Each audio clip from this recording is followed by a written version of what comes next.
Hey guys, I'm Sam, and today we're gonna do some cooking inspired by the Mysticons. Today we're gonna make Twinkly Mare hot chocolate. A Twinkly Mare! What's a twinkly mare? She's got sparkly hair and so much flair. Twinkly Mare is this trendy toy in Drake City that Doug happens to be obsessed with. Kimrell likes it too. Twinkly Mare!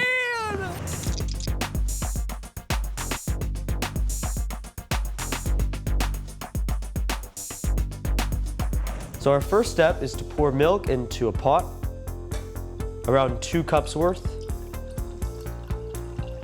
Next, you're gonna heat up your stove to around medium-low. Stir the milk a bit. Make sure that you don't simmer or boil the milk, you just want it to be hot.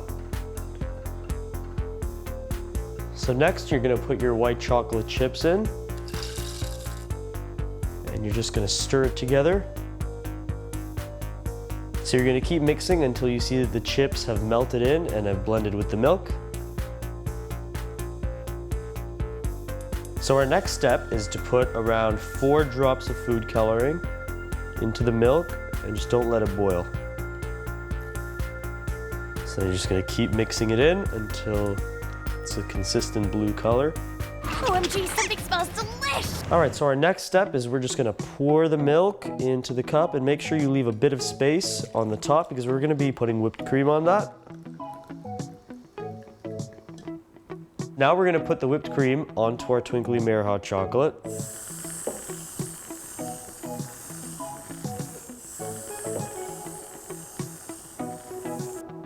Okay, so now we're gonna put our sprinkles on. Just make sure it gets on evenly. Put as many sprinkles as you like.